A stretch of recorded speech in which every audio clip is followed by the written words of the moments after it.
नमस्कार दोस्तों, कैसे हो आप सभी। आई होप कि आप अच्छे होंगे, आपकी पढ़ाई अच्छे से चल रही होगी। आज हम 11th के स्टूडेंट्स के लिए फिजिक्स से रिलेटेड वीडियो लेकर आए हैं। इस वीडियो में हम सेकंड चैप्टर सरल रेखा में गति से संबंधित एक महत्वपूर्ण टॉपिक स्थिति समय ग्राफ लेकर आए हैं। विद्यार्थियों, यदि आप हमारे YouTube चैनल पर नए हैं तो चैनल को सब्सक्राइब कर लीजिए, साथ में बेल आइकन भी दबा दीजिए ताकि आपको आगे की वीडियोस की नोटिफिकेशन मिलती रहे। मैं आपको बता दूं कि हम एनसीईआरटी के नए पाठ्यक्रम के अकॉर्डिंग पहले चैप्टर मात्रा के मापन से संबंधित एक एक करके सभी टॉपिक्स का अध्ययन कर लिया है। अभी सेकंड चैप्टर सरल रेखा में गति से संबंधित कुछ टॉपिक हमने पढ़ लिए हैं और आज के इस वीडियो में स्थिति समय ग्राफ का अध्ययन करने जा रहे हैं। विद्यार्थियों, फिजिक्स को अच्छे से समझने के लिए हमें विभिन्न राशियों के मध्य यदि कोई संबंध दे रखा हो तो उनके मध्य ग्राफ खींचना आना आवश्यक है। ग्राफ यदि आप ड्रॉ कर सकते हैं तो बहुत सारी चीजें अपन को समझ में आ सकती है। तो आज की इस वीडियो में स्थिति और समय के बीच में किस तरीके से ग्राफ निर्मित होता है वो मैं आपको बताने वाला हूं, समझाने वाला हूं।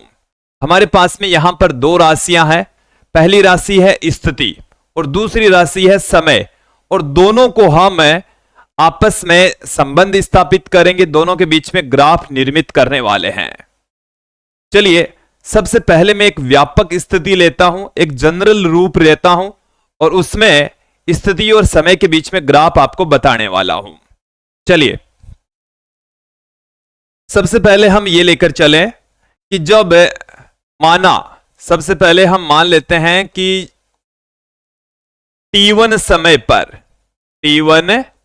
पर प्रारंभ में जब समय t1 है तो उस स्थिति में कण की जो स्थिति है यदि वो एक एक्स दिशा में गति करता है तो उस स्थिति को आप x1 लिख सकते हैं। क्या लिख सकते हैं? x1 से रिप्रेजेंट कर सकते हैं। और जब समय बढ़कर कितना हो जाए, t2 हो जाए, t2 समय पर कण की स्थिति क्या हो जाएगी? पर कण की स्थिति ये हो जाती है x2। कण की स्थिति क्या हो जाती है? x2। तो जब समय t1 तब स्थिति है x1, जब समय हो जाता है t2 तो स्थिति हो जाती है x2। अब इसके लिए हम एक सिंपल सा सीधा सा ग्राफ खींचने वाले हैं। इसके लिए मैं यहां पर इस लाइन को हम थोड़ा सा छोटा कर लेते हैं।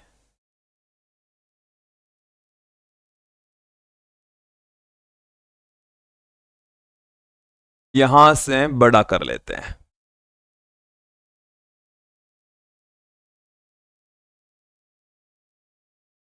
फिर एक और लाइन यहां पर लेकर चल रहा हूं मैं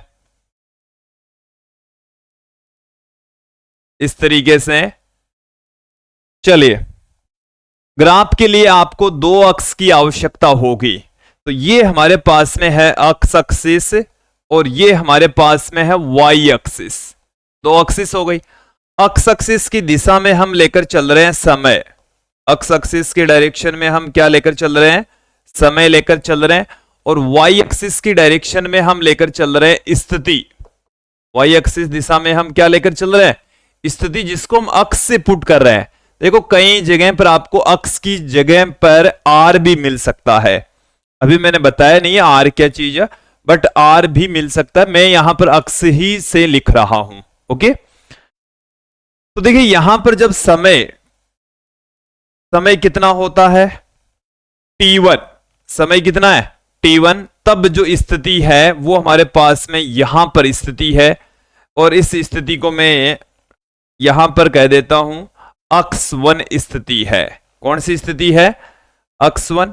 और जब समय कितना हो जाता है बढ़कर t2 हो जाता है तो इस सिद्ध में हमें ग्राफ प्राप्त होगा। ये वाली जो स्थिति है वो हमें मिल जाती है x2। क्या मिल जाती है? x2 मिल जाती है। एक बार आप देखेंगे, ग्राफ को मैं निर्मित कर लेता हूं।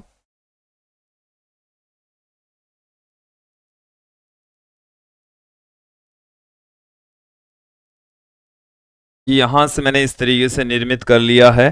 थोड़ा सा और समझाता हूं मैं, पहले एक बार इस ग्राफ का निर्माण कर लेता हूं।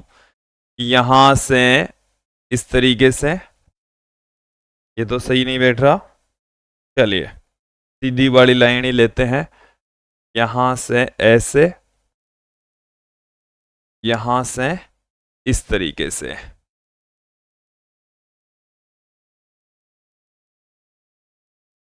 ओके, अब देखें आप इस ग्राफ को, आप एक बार समझ लीजिए कि ये जो मूल बिंदु है, ये है हमारे पास में समय वाली अक्ष, और जब समय t1 है तब इसकी स्थिति है अक्ष 1।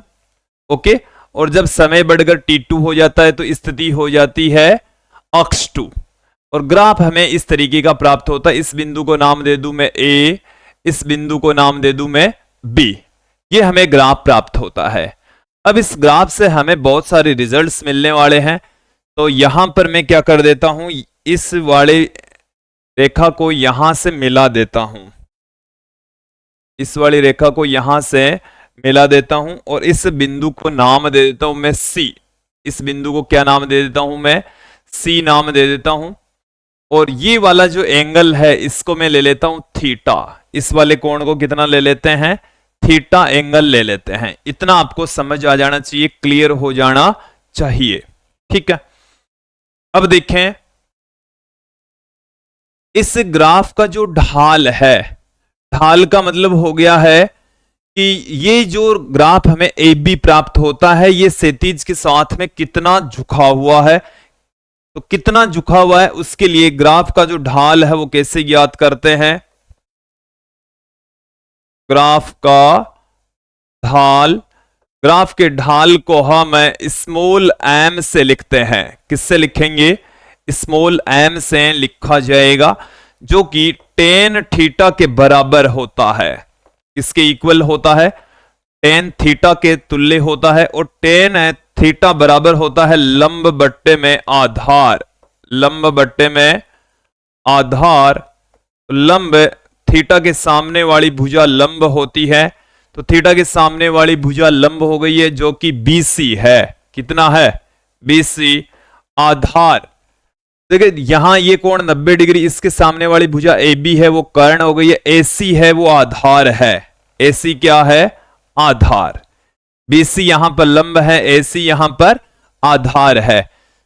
ओके, अब मैं आपको यहां पर क्लियर कर दूं कि AC है वो यहां से लेकर यहां तक की डिस्टेंस है, जो कि T2 माइनस T1 के इक्वल है, T2 माइनस T1 के इक्वल है। आप इसे देख लीजिए, यहां से यहां तक की लेंथ है T2, यहां तक की है T1, तो ये कितनी रहेगी, T2 में से T1 घटा दीजिए, और यहां से यहां तक की स्थिति है अक्ष 2, यहां तक की स्थिति है अक्ष 1, तो यहां से यहां तक की जो स्थिति है वो अक्ष 2 माइनस अक्ष 1 होगी, अक्ष 2 माइनस अक्ष 1 की तुल्य होगी। तो अपने पास में क्या आ जाएगा, रेखा का ढाल स्मॉल m बराबर टेन थीटा, और ये आ जाएगा अपने पास में टेन थीटा का मान कितना है, BC बट्टे में AC, और BC हमारे पास में है अक्ष 2 अपॉन अक्ष 2 माइनस अक्ष 1 बट्टे में T2 minus T1, T2 minus T1 बराबर अपने पास में देखिए ये है स्थिति में परिवर्तन, जिसको आप डेल्टा अक्ष से लिख सकते हैं। ये समय में परिवर्तन, जिसको डेल्टा T से लिख सकते हैं। और ये होता वेग, ये क्या होता है, वेग होता है। ओके, तो यदि हम स्थिति और समय के बीच में ग्राफ खींचें, तो प्राप्त ग्राफ का जो ढाल होता है वो वेग को बताएगा। किसको बताएगा, ये एक महत्वपूर्ण लाइन है, इंपॉर्टेंट लाइन है, आपको ध्यान में रखनी है कि यदि हम स्थिति और समय के बीच में ग्राफ खींचें तो उस ग्राफ का जो ढाल होता है वो वेग को बताता है। किसको बताएगा, वेग को रिप्रेजेंट करता है। चलिए थोड़ा समझ लेते हैं। ये जो लाइन है, स्टेटमेंट है, वो मैं आपके सामने पुट कर देता हूं कि स्थिति समय ग्राफ का ढाल, ग्राफ का ढाल स्थिति और समय के बीच में खींचे गए ग्राफ का ढाल किसको बताएगा? ग्राफ का ढाल वेग को बताता है। तो बताता है, वेग को बताता है। ओके, किसको बताने वाला है? वेग को रिप्रेजेंट करने वाला है। और ढाल को देखो हम स्मॉल m से लिखते हैं, जो कि tan थीटा के बराबर होता है, जो कि delta x upon delta t के बराबर होता है, जो कि वेग v के बराबर भी होता है, जो कि इस वीडियो में अब आगे चलकर विभिन्न स्थितियों में हम बार बार यूज में लेने वाले हैं। चलिए थोड़ा सा हम समझ लेते हैं यहां पर कि हमारे पास में जैसे ये है इस तरीके की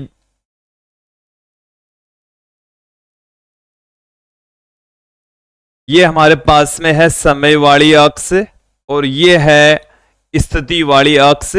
ये कोई कण है A और ये कोई कण है B, और हमें ये पूछा गया कौन से कण का वेग ज्यादा होगा, कौन से कण का वेग ज्यादा होगा। तो देखिए इसके लिए आपको क्या करना है, यहां से एंगल देखना है। तो ये वाला जो एंगल है वो है थीटा A, ये वाला जो एंगल है वो है थीटा B। आप यहां पर देखेंगे कि थीटा A है वो बड़ा है थीटा B से, तो कौन किसका वेग ज्यादा होगा, किसका वेग कम होगा? तो A का जो वेग है वो ज्यादा होगा, B का वेग क्या होगा, कम होगा। A का वेग ज्यादा होगा, B का वेग कम होगा। ओके, तो यहां से एंगल ज्यादा बनेगा। तो देखो यहां से एंगल जब थीटा यहां से ज्यादा होगा तो उसका वेग भी क्या होगा, ज्यादा होगा। थीटा और V है दोनों एक दूसरे की क्या है, समानुपाती है। ओके, अब हम पहली स्थिति की ओर बढ़ते हैं। हमारी जो पहली स्थिति है वो है कि जब कण विराम में हो, कण विराम अवस्था में है। कण विराम अवस्था में है तो उसकी स्थिति में कोई परिवर्तन नहीं होगा, स्थिति अपरिवर्तित रहती है, स्थिति में परिवर्तन नहीं होगा। जैसी स्थिति में है उसी स्थिति में ही कण पड़ा रहेगा, मौजूद रहेगा। चलिए कैसा ग्राफ आएगा, इस टाइप का ग्राफ आने वाला है, हमें ऐसा ग्राफ मिलने वाला है। एक तरफ मैं लेकर चल रहा हूं स्थिति, और जैसे ये अक्ष वाली स्थिति के ऊपर कण मौजूद है तो समय के साथ में उसकी स्थिति में कोई बदलाव नहीं होता। अक्ष का जो मान है वो नियत बना रहेगा, अक्ष के मान में जो परिवर्तन है वो 0 होगा।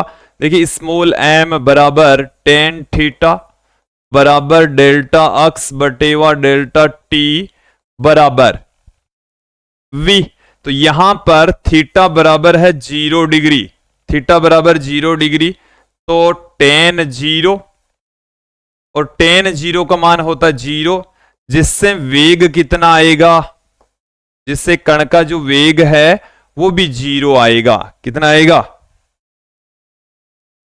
v बराबर 0 हमें प्राप्त होगा। तो जब कण स्थिर होता है इट मीन्स उसका वेग कितना होता है, 0 होता है, जो कि हम मैथमेटिकली भी इसको इस तरीके से भी बता सकते हैं।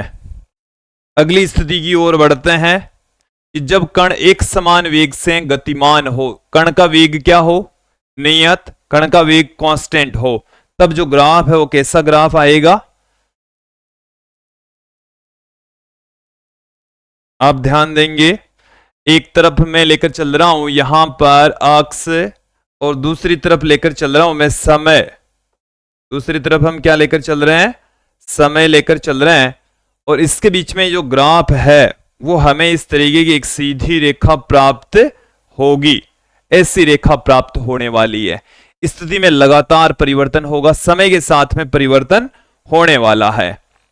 देखो इसको आप कैसे समझें कि ये जो एंगल है ये है थीटा 1, ये एंगल कितना है, मैं क्षैतिज के रेस्पेक्ट ये दो लाइनें और मैंने खींच दी है। ये एंगल है जैसे थीटा 2 और ये एंगल है जैसे थीटा 3। आप यहां पर देखेंगे कि जो ग्राफ है उसका ढाल कांस्टेंट है, ढाल में कोई बदलाव नहीं है। तो ये जो थीटा 1, थीटा 2 और थीटा 3 है वो क्या है, बराबर। इट मीन्स थीटा यहां पर नियत है, थीटा यहां पर क्या है, नियत। और जब थीटा नियत रहेगा तो चलिए हम क्या जानते हैं, एम बराबर टेन थीटा बराबर वी जानते हैं। तो थीटा नियत, थीटा क्या है, नियत, तो वी भी क्या रहेगा, नियत रहेगा। वी भी कांस्टेंट रहेगा, वी में भी कोई परिवर्तन नहीं आएगा। ओके, तो यहां से इस ग्राफ के जरिए हम वेग को समझ सकते हैं। यहां थीटा में कोई बदलाव नहीं हो रहा। यदि थीटा नियत रहता है तो वेग भी नियत रहेगा, क्योंकि इस ग्राफ का जो ढाल है वो वेग को बताएगा। ढाल कांस्टेंट है तो वेग भी कांस्टेंट रहेगा। अगली स्थिति देखिए, जब कण का वेग बढ़ रहा हो तो थीटा लगातार इंक्रीज होगा। इस स्थिति में क्या होगा, थीटा है वो लगातार बढ़ने वाला है, इंक्रीज होने वाला है। एक तरफ में ले रहा हूं, फिर से अक्स दूसरी तरफ लेकर चल रहा हूं मैं टी। तो देखो ग्राफ कैसा आएगा, उस ग्राफ को एक बार समझ ले। में ग्राफ इस तरीके का हमें प्राप्त होने वाला है, ऐसा ग्राफ हमें प्राप्त होगा। यहां पर मैं दो तीन स्थितियों के अंदर थीटा आपके सामने रख देता हूं। यहां पर जो थीटा है वो तो हमारे पास में है थीटा वन, ये तो कितना है, थीटा वन। ये है थीटा टू, और ये हमारे पास में है थीटा थ्री। आप यहां पर देखेंगे कि जो कोण है वो लगातार इंक्रीज हो रहा है। थीटा थ्री है वो सबसे ज्यादा है, और थीटा वन है वो सबसे छोटा है, सबसे कम है। तो यहां पर आप ध्यान देंगे, हम स्मॉल एम बराबर क्या जानते हैं, टेन थीटा बराबर जानते हैं वी। तो यहां पर थीटा लगातार क्या हो रहा है, इंक्रीज हो रहा है, तो वी भी यहां पर क्या होगा, लगातार इंक्रीज होगा, वेग लगातार बढ़ेगा। क्योंकि थीटा यहां पर लगातार क्या हो रहा है, समय के सापेक्ष बढ़ रहा है। थीटा जैसे यहां theta one, theta two, theta three, तो कोण बढ़ता गया, कोण बढ़ेगा तो वेलोसिटी भी इंक्रीज होगी। क्योंकि जब टेन थीटा की बात आती है तो टेन थीटा का जो मान है वो क्या होता है, जैसे जैसे थीटा बढ़ता है मान बढ़ता जाता है। टेन जीरो का मान जीरो होता है, फिर मान बढ़ता चला जाएगा। ओके, अब मैं बात कर रहा हूं जब कण का वेग घट रहा हो तो थीटा घटेगा। अब की बार क्या घटने वाला है, थीटा की वैल्यू डिक्रीज होने वाली है। समझें, ग्राफ है वो इस तरीके का हमें प्राप्त होगा। एक बार थीटा के लिए मैं यहां पर दो तीन स्थितियां ले लेता हूं। ये हमारे पास में एक क्षैतिज रेखा है, ये हमारे पास में एक दूसरी क्षैतिज रेखा है। यहां वाला जो एंगल है वो हमारे पास में है थीटा वन, ये थीटा टू, और ये वाला जो एंगल है वो है थीटा थ्री। आप यहां पर देखेंगे कि थीटा वन है वो सबसे बड़ा है, थीटा टू है वो उससे छोटा है, और थीटा थ्री है वो सबसे छोटा है। थीटा थ्री क्या है, सबसे छोटा। और हम क्या जानते हैं, चलिए ये मैं दिखा देता हूं, अक्स है और ये क्या है, टी है। हमारे पास में स्मॉल एम बराबर टेन थीटा बराबर वी। तो यहां पर थीटा क्या हो रहा है, डिक्रीज हो रहा है, तो वी भी क्या होगा, डिक्रीज होगा। वी भी क्या होगा, डिक्रीज होगा। इस तरीके से तो थीटा कम हो रहा है तो वी भी कम होगा, वी लगातार घटता चला जाएगा। ओके, फिर हम आगे बढ़ते हैं। अब हमारे पास में है कि जब कण नियत वेग से मूल बिंदु की ओर गति करो, वेग यहां पर नियत है, वेग यहां पर कांस्टेंट है, तो हमें एक सरल रेखा मिलने वाली है। नियत वेग में जो रेखा है, जो ग्राफ है, वो एक सरल रेखा के रूप में प्राप्त होता है। लेकिन अब की बार जो कण है वो मूल बिंदु की ओर गति कर रहा है, और जब कण मूल बिंदु की ओर गति करेगा तो उसकी स्थिति है वो शून्य की ओर जाएगी। किसकी ओर जाएगी,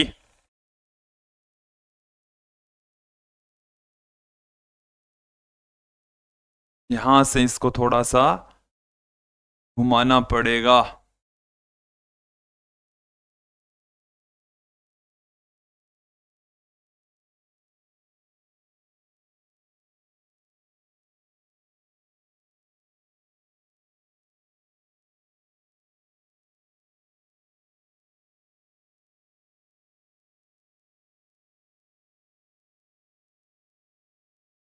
ये मैंने ग्राफ तो निर्मित कर लिया। चलिए देखें आप, इस तरफ हमने लिया है स्थिति अक्ष और इस तरफ लिया है हमने समय। देखो ये जो रेखा यदि एक साथ मतलब नियत है, सरल रेखा प्राप्त हो रही है, इसका मतलब ये एक समान वेग है। ये कैसा वेग है? एक समान वेग को रिप्रेजेंट करती है। यहां पर ये जो थीटा है, ये थीटा है, ये जो थीटा है वो 90 डिग्री से अधिक होगा। ढाल ऋणात्मक होता है। ढाल कैसा होता है? ढाल ऋणात्मक होगा। ढाल कैसा होगा? ऋणात्मक होगा। तो वेग भी अपने पास में ऋणात्मक आएगा। वेग क्या होगा? वेग की जो डायरेक्शन मूल बिंदु की ओर होगी। यहां पर थीटा कांस्टेंट है, लेकिन ढाल कैसा है? ऋणात्मक है। कण है वो देखो, अक्ष का मान घट रहा है, लगातार घटते घटते इस समय के ऊपर क्या हो जाता है? शून्य हो जाता है। तो इसका मतलब वो मूल बिंदु पर पहुंच जाएगा। ओके, तो ये एक समान वेग के से कण गति कर रहा है। थीटा का मान मूल बिंदु की ओर आएगा जब तब 90 डिग्री से ज्यादा होगा। कितना होगा? 90 डिग्री से ज्यादा होगा, ऋणात्मक मान होगा। अब अपन देखेंगे कुछ असंभव ग्राफ। स्थिति और समय के बीच में ग्राफ देखने वाले हैं, बट ऐसे ग्राफ देखेंगे जो पॉसिबल नहीं है, जो असंभव है। तो कैसा ग्राफ असंभव है? चलिए एक एक करके देख लेते हैं। सबसे पहला जो ग्राफ है वो मैं यहां पर आपके सामने लेकर चल रहा हूं कि ऐसा ग्राफ हमें नहीं मिल सकता इस तरीके का। इस तरीके का ग्राफ में क्या है? थीटा बराबर 90 डिग्री है, और थीटा बराबर जब 90 डिग्री होता है तो यहां पर देखो ढाल कितना आ गया? tan 90 डिग्री, जो कि v के बराबर है। तो v बराबर tan 90 का मान अनंत होता है, और किसी भी कण का वेग अनंत संभव नहीं है। तो ये एक असंभव ग्राफ है। कैसा ग्राफ है? असंभव ग्राफ है, ऐसा पॉसिबल नहीं है। एक और ग्राफ मैं आपके सामने रख रहा हूं। इस ग्राफ में